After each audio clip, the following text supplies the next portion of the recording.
Solange du groupe RDPI.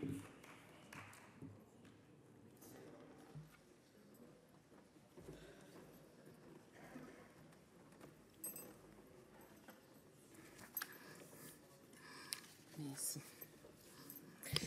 Monsieur le Président, Monsieur le Ministre, Madame la Présidente de la Commission, Madame la Rapporteure, mes chers collègues, la mission Administration générale et territoriale de l'État que nous examinons ce matin bénéficie d'une augmentation des crédits pour la troisième année consécutive.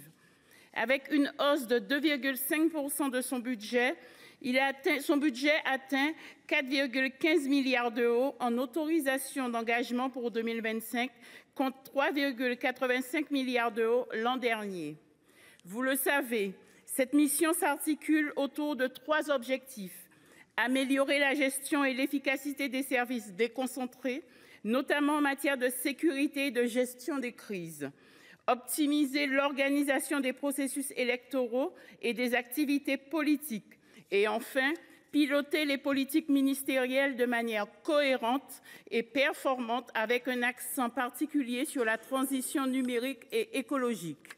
Ces stratégies reposent sur des investissements ciblés dans les infrastructures immobilières, l'accompagnement des collectivités territoriales et la transformation numérique des services publics, à laquelle nous tenons particulièrement, même si pour cela, nous devons poursuivre l'accompagnement au numérique pour tous les publics.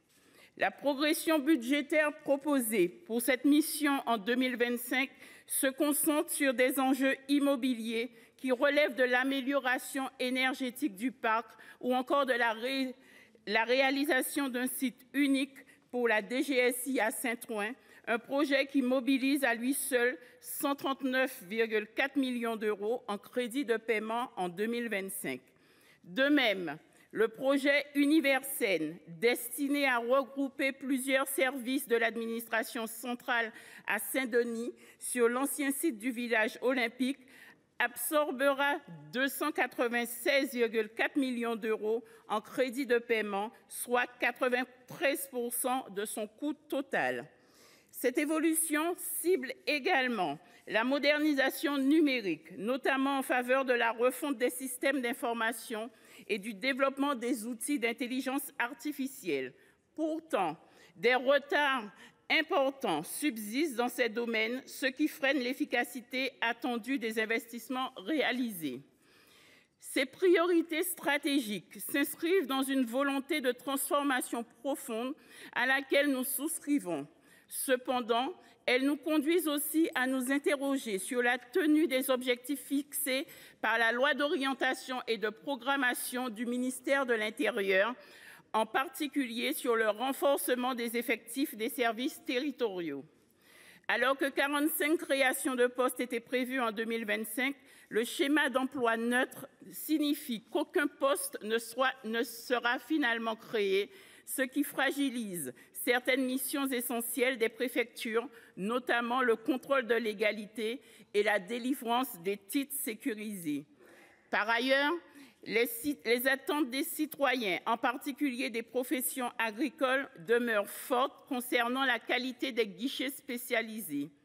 Les établissements France Services, dont le lancement a été annoncé à l'issue du grand débat national de 2019, pour rapprocher les services publics des Français, sont une vraie réussite du Président de la République et des gouvernements successifs, avec déjà plus de 2840 établissements sur l'ensemble du territoire.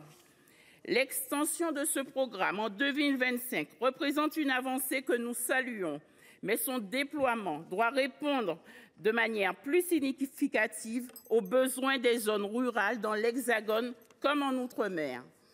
Par ailleurs, le groupe RDPI porte une attention particulière au crédit du programme 232, qui permet d'assurer l'organisation des scrutins et le financement de la vie politique, afin qu'il garantisse les moyens adaptés suite au report des élections provinciales en Nouvelle-Calédonie, votées ici à l'unanimité, comme à l'Assemblée nationale.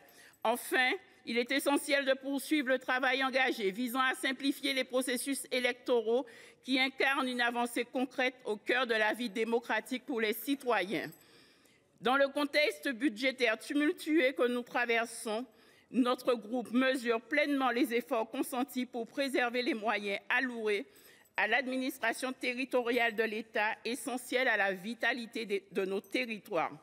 Et aussi, nous voterons favorablement pour cette mission, tout en restant vigilants sur sa mise en œuvre. Je vous remercie. Merci.